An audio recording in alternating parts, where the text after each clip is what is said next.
నూలులో శతాబ్దాల గౌరవం, పట్టు పరంపరకు ప్రతీక, సంప్రదాయానికి శాశ్వత చిరునామా సఖీ.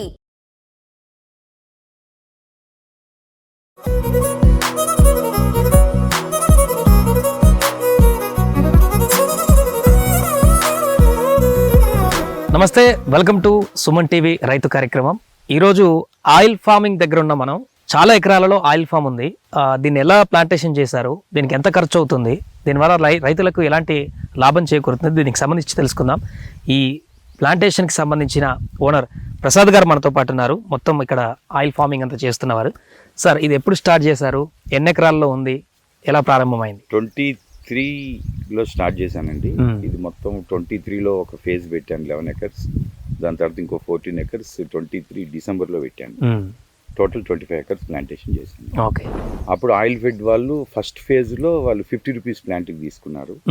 దాని తర్వాత మళ్ళీ సబ్సిడీ ఏదో పెంచి 20 రూపీస్కే ఒక ప్లాంట్ ఇవ్వడం జరిగింది. ఓకే. ఇంకా నెటాఫ్లెక్స్ ఏవో కంపెనీస్ వచ్చినాయి వాళ్ళు.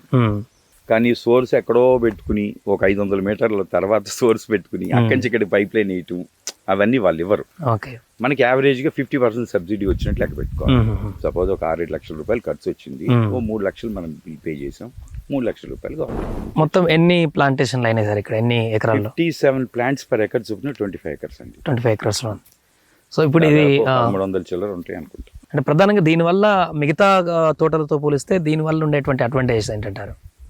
ఏం లేదండి, తెలంగాణ క్రాప్స్లో మెయిన్గా ఇప్పుడు మ్యాంగో, సపోటా కూడా ఎక్కడ ఉండవు. మీకు ఎక్కడ కనపడ్డా హార్టికల్చర్లో మ్యాంగో కనపడుతుంది.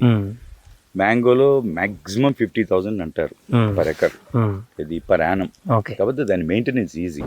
దీనికేమో 365 రోజులు 24 గంటలు నీళ్ళు కావాలి. దానికి సంవత్సరంలో 2-3 నెలలు పెద్ద మీద వచ్చిన నీళ్ళు పెట్టుకుంటే వాడు సర్వైవ్ అవుతాడు. కాకపోతే ఏంటంటే ఇప్పుడు ఇది పెట్టిన తర్వాత అందరికి సపోజ్ 1 లక్ష రూపాయలు వచ్చింది అనుకోండి, అప్పుడు నెక్స్ట్ ఆల్టర్నేటివ్ ఏంటంటే పక్కాలు కూడా ఏమన్నా తోటలో వరి పొలాలు ఉంటే అవి కూడా తీసేసి, వరి పొలం మీద 1 లక్ష రావు, మామిడి తోట మీద 1 లక్ష రావు, దీని మీద 1 లక్ష రూపాయలు అనేది పర్ ఎకర్ ఈజీగానే వస్తుందండి. ఎందుకంటే nowadays the market rate is also good. 20,000 per ton అన్నప్పుడు యాక్చువల్గా ఆంధ్ర లెక్కలో చూసుకుంటే 14 టన్స్ పర్ ఎకర్ వస్తుంది పర్ యానం. మళ్ళీ అది కాకుండా ఇదేంటంటే సంవత్సరానికి ఒకటే రోజు కోసేసామంటే కూడా ఆ డబ్బు లెక్క కిందకి రాదు రైతుకి. ఇదేంటంటే ఏదో బిజినెస్ చేసినట్టుగా every day income, every week cutting ఉంటుంది. ఎవ్రీ వీక్ మీకు ఆయిల్ ఫెడ్కి వెళ్తే ఎవ్రీ వీక్ వాళ్ళు 2-3 days లో మనకు పేమెంట్ బ్యాంక్ నిరంతరం వస్తుంటాయి. ప్రొడక్షన్ ఆల్మోస్ట్ 9 months వస్తాయి. అంటే ప్లాంటేషన్ అయినా ఎన్ని రోజులకు స్టార్ట్ అవుతుంది సార్ ఇది? సార్ ఇక్కడ తెలంగాణ లెక్క ప్రకారం అయితే మనకు 4 to 5 years పడుతుందండి. ఓకే. అంటే ఇంక వాటర్ సోర్స్ ఎక్కువ ఉండి 25 acres maintenance is different, 2-3 acres maintenance is different. 25 ఎకరాలను మెయింటైన్ చేసి 2-3 ఎకర్స్ అయితే మనం 3.5 years లో తీయచ్చు. ఓకే. చెట్లు బాగుంటాయి, ఏదన్నా చిన్న వాటర్ సోర్స్ ఉందనుకోండి, మీకు 3.5 years నుంచి స్టార్ట్ అయిపోతుంది. అంటే స్టార్టింగే మనకేదో 14 tons వస్తుందని కాదు. నా ఎక్స్పెక్టేషన్ ఏంటంటే ఆంధ్రాలో సాయిల్స్ వేరు, ఆంధ్రాలో వాటర్ సోర్స్ వేరు, ఆంధ్రాలో హ్యూమిడిటీ వేరు. దాని ప్రకారంగా వాళ్ళకి 14 tons వచ్చినప్పుడు మనకి ఇక్కడ అట్లీస్ట్ 8 tons వస్తుందని నేను ఎక్స్పెక్ట్ చేస్తున్నాను పర్ యానం. 8 tons వచ్చినా 20,000 పెట్టుకున్నా 1,60,000. ఒక 50-60,000 ఖర్చు తీసేసిన 1 లక్ష రూపాయలు అయితే డెఫినెట్గా మిగులుతుందండి.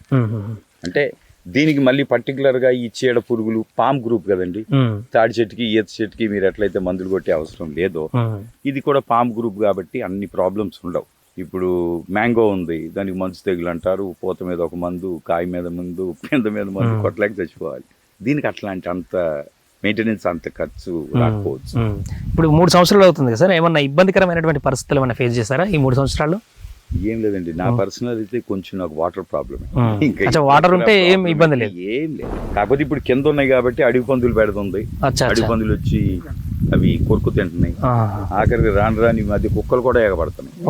కుక్కలు ఎందుకు సార్, ఏమైనా స్వీట్నెస్ ఉంటాయా లేకుంటే? అది యాక్చువల్గా అది మూతి పెట్టడం కష్టమేనండి. కొంచెం మనం ఇదంతా అడవి పందులు పెడదా అవన్నీ కొంచెం కంట్రోల్ చేసుకుంటే విచ్ ఇస్ టాలరబుల్ అండి. అంత వేరే ఈ మధ్య ఇప్పుడు చూడండి, లాస్ట్ ఇయర్ మొన్న రైనీ సీజన్లో వరి పొలాలలో సగం ఈల్డింగ్ రాల, సగం ఈల్డింగ్. ఎందుకంటే లేట్ రెయిన్స్ వలన మనం ఏది నాట్లు పెట్టడమే లేట్ అయిపోయింది.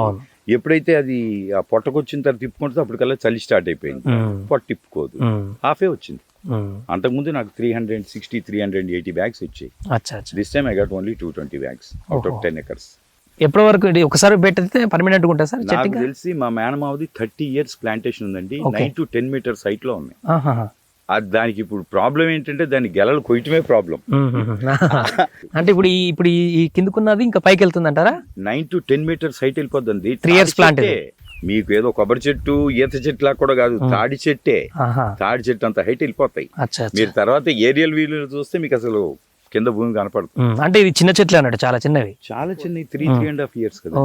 ఇంకా రాను పెరిగి the distance in between the plant to plant is 9 meter. 9 meter cover అయిపోద్ది. మీకు నెక్స్ట్ ఇయర్ గడ్డి ఉండదు. ఎప్పుడైతే ఎండ పడదో గడ్డి రాదు. ఇక దీనికి ఇంకా బెటర్ ఆప్షన్స్ ఏంటంటే నీడకు వండేయి. ఇప్పుడు సో మెనీ అంటే ఇంటర్ క్రాప్స్ ఉంటాయి. కోకో ఉంది, ఆంధ్రలో పెడతారు.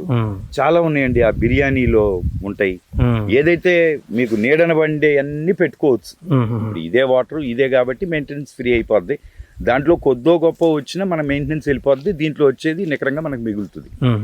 అంటే ఆంధ్ర తెలంగాణ ఫీలింగ్ అని కాదండి, ఇక్కడ సాంప్రదాయ పద్ధతిలో అలవాటు అయిపోయినారు. ఒకటి అటు వెళ్తే కొంచెం కమర్షియల్ క్రాప్స్, టొబాకో పెడతాడు, రొయ్యల చేపలు అవి కూడా పెడుతుంటారు. ఇక్కడ ఏంటంటే ట్రెడిషనల్ ఫార్మింగ్ మొదటి నుంచి తాత ముత్తాతల నుంచి ఏది పెట్టారు అదే చేస్తున్నారు. సో ఇప్పుడు ఎప్పటి నుంచి మీకు చాలా డెవలప్ అయిందిలేండి. పామ్ ఆయిల్ దాదాపు ఈ విలేజ్ లోనే నాకు తెలిసి నాట్ లెస్ దెన్ 150 acres దాకా అయింది జస్ట్ ఇన్ దౌలాపూర్.